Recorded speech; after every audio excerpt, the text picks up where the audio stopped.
త్రిదశ rice, అన్నింటికీ దగ్గరగా, మీ మనసుకి మరింత దగ్గరగా. త్రిదశ రైస్, వేర్ లైఫ్ షైన్స్. జిల్లాల పునర్విభజనలో కూటమి ప్రభుత్వం వ్యూహంగా వ్యవహరిస్తున్నట్లుగా కనిపిస్తోంది. 3 జిల్లాలలో పాగా వేసిన మాజీ మంత్రి పెద్దిరెడ్డి కుటుంబాన్ని ఒకే జిల్లాకే పరిమితం చేసేలా, మిగతా జిల్లాల్లో ఆయన ప్రాతినిధ్యాన్ని పూర్తి స్థాయిలో తగ్గించడమే కాకుండా భవిష్యత్తులో రాజకీయంగా ఆయన పట్టు తగ్గించేలా కూటమి ప్రభుత్వ వ్యూహాత్మకంగా అడుగులు వేసిందనే టాక్ నడుస్తుందట. పునర్విభజన సందర్భంగా ఉమ్మడి చిత్తూరు, కడప జిల్లాల్లో మార్పులు చేర్పులు చూస్తుంటే ఆ ప్రచారానికి బలం చేకూరుతోంది. ఎన్నికల్లో జరిగిన పరిణామాలతో కూటమి ఘన విజయం తరువాత జిల్లాల పునర్విభజనపై మంత్రుల సబ్ కమిటీని ఏర్పాటు చేసింది. గతంలో కొత్త జిల్లాలు ఏర్పాటు చేసినప్పుడు రాజంపేట పార్లమెంట్ సెగ్మెంట్ను చిత్తూరు, అన్నమయ్య జిల్లాలో ఉంచారు. అయితే రాజంపేట లోక్సభ పరిధిలోని పొంగనూరు నియోజకవర్గాన్ని చిత్తూరు జిల్లాలో ఉంచారు. మిగతా 6 నియోజకవర్గాల్లో రాయచోటి కేంద్రంగా అన్నమయ్య జిల్లా ఏర్పాటు చేశారు. ఆ క్రమంలో మదనపల్లిని జిల్లా కేంద్రం చేయాలని గతంలో అనేక ఉద్యమాలు జరిగాయి.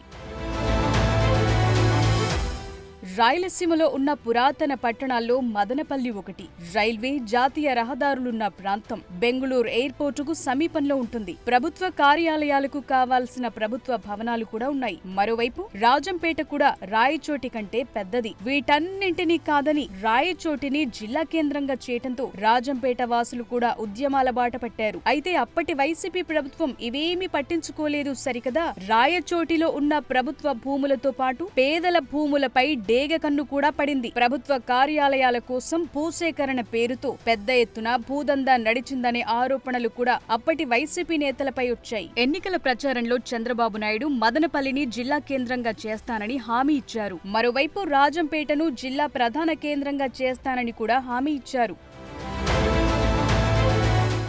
2024 ఎన్నికల్లో తన నేతృత్వంలో కూటమి ప్రభుత్వం రాష్ట్రాధికారం చేపట్టడంతో చంద్రబాబు తనను దెబ్బతీయటానికి కృషి చేసిన పెద్దిరెడ్డి రామచంద్రారెడ్డిపై గతంలో కన్నా భిన్నంగా దృష్టి సారించారనే చర్చ పొలిటికల్ సర్కిల్స్ లో నడుస్తోందట. ఓవైపు వైసీపీ ప్రభుత్వ హయాంలో జరిగిన భూ కుంభకోణాలు, ఆక్రమణల ఆరోపణలపై విచారణ జరుగుతుండగానే మరోవైపు రామచంద్రారెడ్డి రాజకీయ మూలాల్లో ఆయన ప్రభావం తగ్గించేలా వ్యూహాత్మకంగా అడుగులు వేస్తున్నారనే టాక్ నడుస్తోందట.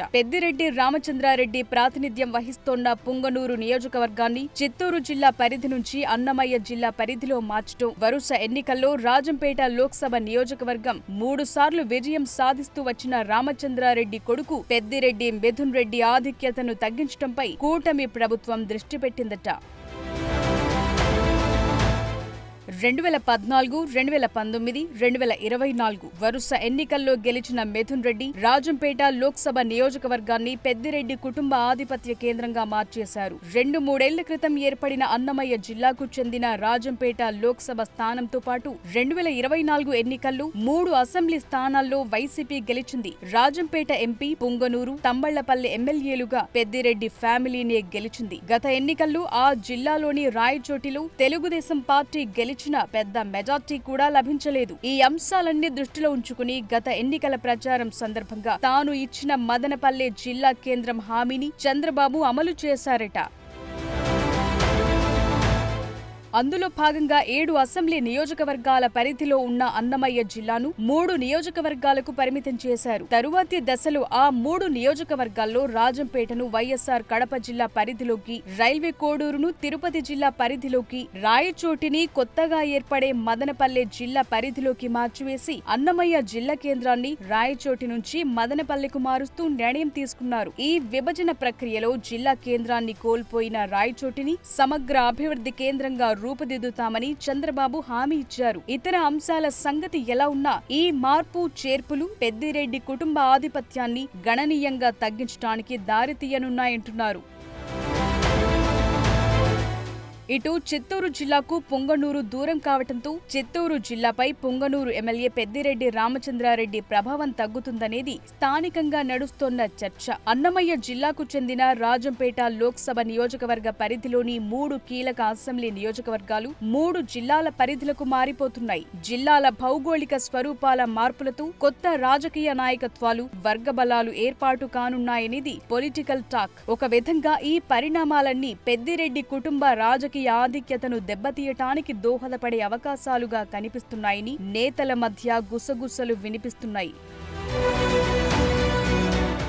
సొంత పార్టీలో జరుగుతోన్న పరిణామాలకు చెక్ పెట్టడానికి కూడా చంద్రబాబు అన్నమయ్య జిల్లా విభజనకు అడుగులు వేశారా అన్నది పొలిటికల్ సర్కిల్స్ లో నడుస్తోన్న చర్చ. ఇప్పటికే రాయచోటికి చెందిన ప్రముఖ రాజకీయ కుటుంబానికి చెందిన సుగవాసి ప్రసాద్ ను రాజంపేట పార్లమెంట్ అధ్యక్షుడిగా నియమించారు. అదేవిధంగా రాజంపేటను కడపలో కలపటంతో పాటు క్షత్రియ సామాజిక వర్గానికి చెందిన జగన్మోహన్ రాజును ఇన్ఛార్జిగా నియమించారు. మరోవైపు రైల్వే కోడూరులో కొంతకాలంగా అక్కడ ఇన్ఛార్జి వ్యవహారంపై విమర్శలుస్తున్నాయి.